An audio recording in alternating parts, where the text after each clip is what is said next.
હવે એક એવા વક્તાને મારે નિમંત્રિત કરવા છે. આ વક્તાનો કોઈ પરિચયની ઔપચારિકતા કરવાની જરૂર નથી, પરંતુ એક વાત આપ સૌની વચ્ચે વહેંચવાનું મન થાય. આપને ખ્યાલ જ હશે કે હવે પછીના વક્તા એટલે પ્રોફેસર ડૉક્ટર વિનોદ જોશી, જેમને સાહિત્ય અકાદમીનો ગૌરવ પુરસ્કાર જાહેર થયો છે. 1 લાખ રૂપિયાની કિંમતનો આ ગૌરવ પુરસ્કાર તેમને આવનારા દિવસોમાં પ્રાપ્ત થવાનો છે. ત્યારે સમગ્ર ભાવનગર માટે આ એક અનેરા ગૌરવની વાત છે.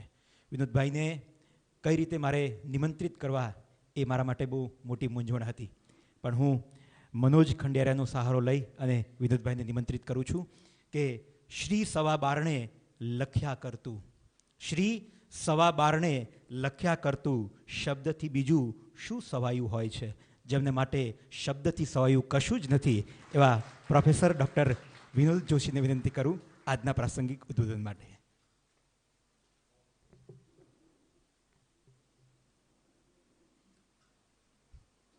આપ સૌની શુભેચ્છા માટે આભાર માનું છું અને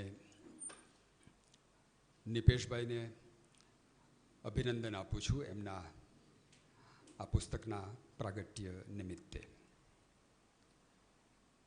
સીધો મારી વાત પર જ આવું. ઉદયાસ્ત, દ્વારકા, સોમનાથ. આ જે સંધિ અહીં કરાઈ છે ઉદય અને અસ્ત એ બંનેની, મહેન્દ્રે પોતાની વાત પૂરી કરતાં સમયની અનંતતાનો એક નિર્દેશ ક્રોચે અને મનુભાઈ પંચોળીને સાંકળીને કર્યો. વર્તમાન જેવું ખરેખર કશું હોતું નથી. વર્તમાન વિશે વિચારીએ એટલે એ પળ ભૂતકાળ થઈ જતી હોય છે. એમ કહી શકાય કે મનુષ્ય પોતાના ભૂતકાળના ટેકે ભવિષ્યની શ્રદ્ધામાં પોતાનો વર્તમાન રચવાનો હોય છે, પણ એ રચવા જતાં પોતે ભૂતકાળ થઈ જાય છે. ટાગોરે લખ્યું છે કે એક દીવાના અજવાળે બીજો દીવો પ્રગટાવવા જતાં જિંદગી બુઝાઈ જાય છે. એટલે આખા સમય પિંડને જો પકડવા મથીએ તો એ ઘણું દુષ્કર કામ છે. અને એટલે ઇતિહાસ અને એની સાથે કલા, સાહિત્ય, આ બંનેને જોડવા એ સર્જક પુરુષાર્થ ઘણો દાદ માગી લે એવો છે. મેં ક્યાંક વાંચ્યું હતું અને અમારા ઇતિહાસના એક પ્રોફેસર મિત્રને મેં વંચાયું પણ હતું. એ વિધાન એવું હતું કે ઇતિહાસ આપણને એ શીખવે છે કે ઇતિહાસ આપણને કશું શીખવતો નથી.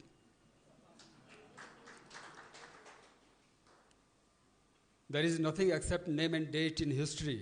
આવું ઇતિહાસ માટે કહેવાયું છે કે એમાં નામ, તવારીખ એ સિવાય કશું હોતું નથી. પણ ઇતિહાસને માત્ર એવો ગણીએ અને એક સર્જકની નજરથી જોઈએ તો એમાં જરૂર કંઈક દેખાવા લાગે છે. રમેશ પારેખે એવું લખ્યું છે, પથ્થરને પંપાળ્યા તો એ ઘાસ થયા, પછી પડ્યો દુષ્કાળ અને ઇતિહાસ થયા. તો પથ્થરને પણ જો મહિમા આપી શકાતો હોય તો ઇતિહાસ આ રીતે કલામાં જ્યારે આવે છે ત્યારે એની નિસ્બત કંઈક વિશિષ્ટ એવી બની જાય છે. નિપેશભાઈએ આ કૃતિમાં એવો પુરુષાર્થ કર્યો છે અને એ દ્વારા 1000 વર્ષ પહેલાંની ક્ષણને આજ સુધી લંબાવવામાં એમની સર્જકતાનો ઉપયોગ કર્યો છે. ઐતિહાસિક નવલકથા એમ જ્યારે આપણે કહીએ છીએ ત્યારે મારા મનમાં એ પ્રશ્ન થાય છે કે ઐતિહાસિક કરતાં ઇતિહાસમૂલક એવી સંજ્ઞા કદાચ વધારે યોગ્ય છે. ઐતિહાસિક શબ્દ આપણે સમય સંદર્ભમાં વાપરી શકીએ કે કોઈએ ઐતિહાસિક કામ કર્યું એવા અર્થમાં. આ ઇતિહાસમૂલક રચના છે જેમાં ઇતિહાસના કોઈ વિશેષ સંદર્ભોને લક્ષમાં લઈ અને એમાં એમણે પોતાની કલ્પનાના રંગો ઉમેર્યા છે અને એ દ્વારા એક ઇતિહાસમૂલક કથા સાહિત્યની કૃતિની રચના કરી છે. પ્રશ્ન એ છે કે તમે ઇતિહાસ સાથે કેટલી છેડછાડ કરી શકો અને કેટલી કલ્પનાની મુક્તિ લઈ શકો. એક સર્જક તરીકે આ ઉદ્યમ તમને કેવી રીતે ઝકઝોરે છે, કેવી રીતે તમારી પાસેથી કશુંક નિપજાવે છે, એ એક મોટો કોયડો છે. મુનશીને યાદ કરીએ ત્યારે મુનશીની નવલકથાઓમાંથી પ્રગટ થતો જે ક્રિયાવેગ છે એની સાથે આપણે ઇતિહાસને કેટલો સાંકળશું. એ વાંચતી વખતે તો આપણને પાત્રો દેખાય, એ વાંચતી વખતે આપણને એનો પરિવેશ દેખાય, એ વાંચતી વખતે એ પાત્રોના ભાવો ઉર્મિઓ આ બધું આપણને અનુભવાય. તો આપણે ઇતિહાસને પામીએ છીએ કે કથાને પામીએ છીએ? ઇતિહાસમૂલક કૃતિ રચનાર લેખક ઇતિહાસ રચે છે કે કલાનું નિર્માણ કરે છે? ભાવક જ્યારે કૃતિમાં પ્રવેશે છે ત્યારે એનો આશય શો છે? એ કયા ચશ્માથી આ કૃતિ વાંચે છે? મને એવું લાગે છે કે જ્યારે ભાવન એ જ ઉદ્દેશ હોય, જ્યારે કશુંક માણવું, જ્યારે કશુંક આસ્વાદવું એવો જ જ્યારે ઉદ્દેશ હોય ત્યારે ભાવક કૃતિમાંથી ઇતિહાસની શોધ ઓછી કરે અને આનંદની શોધ સવિશેષ રૂપે કરે. આ ફાયદો સર્જક લઈ લેતો હોય છે. આ કંઈ ભાવકોની નબળાઈનો લીધેલો લાભ નથી, પણ પોતાની સર્જકતાને અવકાશ આપવા માટેનો કિમિયો છે. અને એવો કિમિયો સર્જક ત્યારે કરી શકે જ્યારે એને ઇતિહાસમાંથી એ પથ્થરને ઘાસ બનાવવાની કળા પ્રગટાવવાની આવડત હોય. એવી કળા ત્યારે થઈ શકે જ્યારે એવો લેખક ભાષા દ્વારા આ બધું આપણને પ્રતીત કરાવી શકે. મહેન્દ્રે બહુ સરસ નિરીક્ષણ કર્યું કે અહીં ભાષાના પ્રશ્નો છે. મને પણ લાગ્યા, બધા પાત્રો એક જ ભાષામાં બોલે એવું તો કેવી રીતે બની શકે? શંકરની જે ભાષા હોય એ જ ભાષા અભો બોલે કે એ જ ભાષા ચંપા બોલે એવું તો કેવી રીતે બની શકે? પણ નિપેશભાઈએ પ્રારંભે એવું લખી દીધું છે કે મારા મનમાં જેવો વિચાર આવ્યો એવું મેં લખ્યું, અને એમાં ક્યાંક કોઈક જગ્યાએ સાહિત્ય કૃતિ રચાઈ છે એવી સભાનતાને કારણે ભાષામાં પરિવર્તનો કર્યા છે. એટલે એમને ખબર છે કે સાહિત્યની કૃતિ રચતી વખતે ભાષામાં પરિવર્તન કરવા પડે. આ ભાષાને આપણે સર્જક ભાષા કહીએ છીએ. એ સર્જક ભાષા તો નીપજી શકે જો આપણને ભાષાના સત્વ, ભાષાની શક્તિઓ, ભાષાના ઋતનો ખ્યાલ હોય. હવે આમ તો વ્યવહારમાં આપણે બધા ભાષાનો ઉપયોગ કરીએ જ છીએ, પણ એ સર્જક ભાષા ક્યાં બને છે? જો એ બનતી હોત તો આપણે બોલતા હોઈએ એ બધું જ લખી નાખીએ અને સાંજ પડે એક નવલકથા તૈયાર થઈ જાય, કારણ કે આખા દિવસમાં આપણે એટલું તો બોલીએ જ છીએ. પણ એવું થતું નથી. અહીં પ્રસંગોની શૃંખલા રચવી, ભાવો, સંવેદનો, એના નાજુક એવા ખૂણા રચવા, આ બધું એક પ્રકારનું એન્જિનિયરિંગ. એ એમને જે રીતે ફાવ્યું છે, અહીંયા જે રીતે એનો ઢાંચો રચવા માટેનો એમણે પ્રયાસ કર્યો છે, એ જોતાં એવું લાગે કે એક સર્જનાત્મક કૃતિ રચવાનો એમનો અહીં સભાન પ્રયત્ન છે. ઘણું બધું બહુ જ ફોટોજેનિક છે. મહેન્દ્રનું આખું નિરીક્ષણ આપ્યું એ તો નાટકની કલા સાથે બહુ નિકટથી જોડાયેલો છે, એટલે આ બધું એ જોઈ પણ શકે. પણ હું એક પ્રેક્ષક તરીકે આ જોતો હોઉં તો મને એમ લાગે કે આ રસ પડે એવું છે. આ ઉદય અને અસ્ત એવા બે છેડા એણે જે રચી આપ્યા. ભર્તૃહરિએ રાત્રિર ગમિષ્યતિ ભવિષ્યતિ સુપ્રભાતમ એમ કહ્યું છે. ભાસ્વાનુદિશ્યતિ હસીષ્યતિ પંકજશ્રી. આ રાત જશે, સવાર પડશે, સૂર્ય ઉગશે, કમળ ખીલી ઉઠશે, પણ આ દૃશ્ય કવિ જુએ છે એવું નથી. આ તો એ કમળની અંદર બેઠેલો ભમરો વિચારી રહ્યો છે. ઇત્થમ વિચારયતિ કોશગતે દ્વિરેફે. અને એ વિચારે છે ત્યાં થાય છે શું? હા હંત હંત નલિનીમ ગજ ઉજ્જહાર. અરે રે, આ કમળને હાથી આવીને ઉખેડી નાખે છે. આ સોમનાથની આખી જે કથા છે ને એની સાથે જોડાયેલ ગઝનીનો જે સંદર્ભ છે એમાં આ ઉદયાસ્ત ક્યાંક કોઈક રીતે પ્રતિકાત્મક રૂપે પડેલો છે. આપણા ભાવ, ભાષા, સંસ્કૃતિ, ઇતિહાસ, ધર્મ, આ બધા છેડા ક્યાંક કોઈક જગ્યાએ જ્યારે ભેગા થતા હોય ત્યારે એમાં આસ્થાનું એક તત્વ પણ પડેલું હોય, બીજી બાજુ જનૂન, ખુમારી, સ્વત્વ, સ્વમાન, ગૌરવ આ તત્વ પણ પડેલું હોય, અને બીજી બાજુ માર્ગ કાઢવા માટેની કુનેહ, કરામત, કિમિયાઓ આ બધું પણ પડેલું હોય. જીવનમાં આ બધું એવી રીતે જોડાયેલું છે, એ રસાયિત થયેલું છે કે એને તમે જુદું ના પાડી શકો. આમ તો નવલકથા લખવી એટલે કક્કો અને બારાક્ષરી સિવાય બીજું કશું જ લખવાનું નથી, કારણ કે એમાં એ સિવાય તો બીજું કશું આવતું જ નથી. એમાં 1 થી 100 નથી, એમાં ક થી જ્ઞ છે. પણ આપણને એ બધું જ અંકગણિત એમાંથી સમજાય એવી રીતે બધા સંદર્ભો આવતા જાય. ક્યારે કયું પાત્ર કેવી રીતે વર્તશે, એના વારાફેરા કેવી રીતે પ્રગટશે, એના અંદાજો આપણને આવતા જાય, અને એ પાછા ખોટા પણ પડતા જાય, અને વાચકને એવી રીતે લેખક પોતાની મુઠ્ઠીમાં લેતા જાય, સકંજામાં લેતા જાય.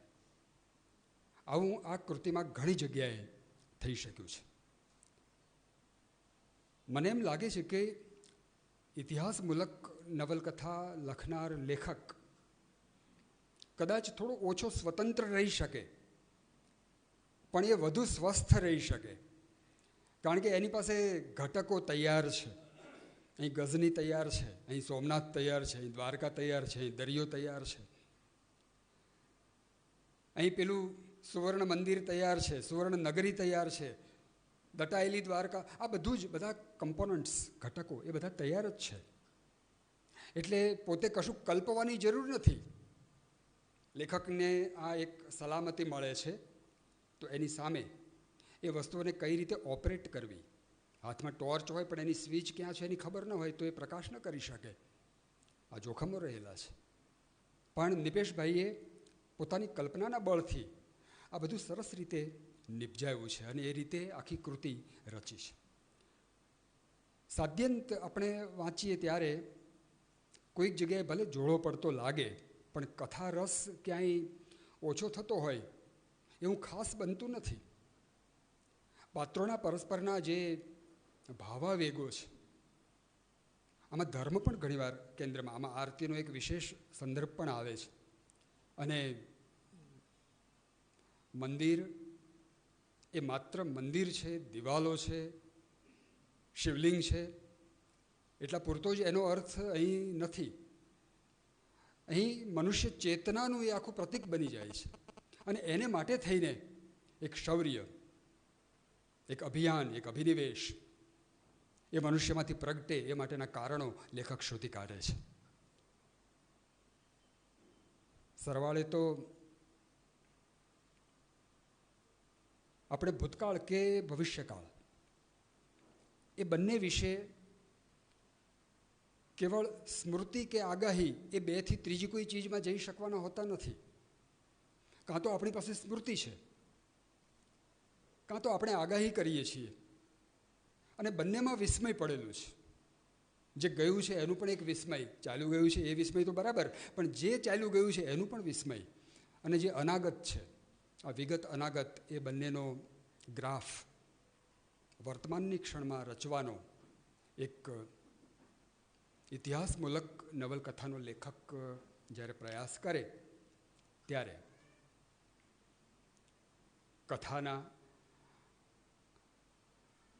કથા ઘટકોના અને કથાની કિમિયાગીરીના એ બધા જ લક્ષણો પરિચિત હોવા જોઈએ.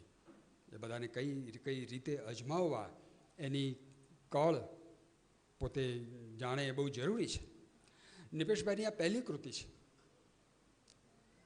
આપણે ત્યાં મધ્યકાળમાં 15મી સદીના મધ્ય ભાગમાં પદ્મનાભે કાનડદે પ્રબંધ એવી એક કૃતિ રચી, જેમાં અલ્લાઉદ્દીન ખિલજીનો સેનાપતિ ઉલુગ ખાન એ ઝાલોર પર ચડાઈ કરીને આવે છે, જે સોમનાથનો ધ્વંસ કરવા માટે નીકળેલો છે, અને વચ્ચે ઝાલોરનો રાજા કાનડદે એને અટકાવે છે. આ પ્રકારનો એક ઇતિહાસ સંદર્ભ છે. અહીંથી શરૂ કરીને આપણે આ ઉદયાસ્ત સુધી આવીએ તો આપણને એમ લાગે કે ઇતિહાસને જુદી જુદી અનેક રીતે ઘટાડવા માટેના પુરુષાર્થ આ લેખકોએ કર્યા છે.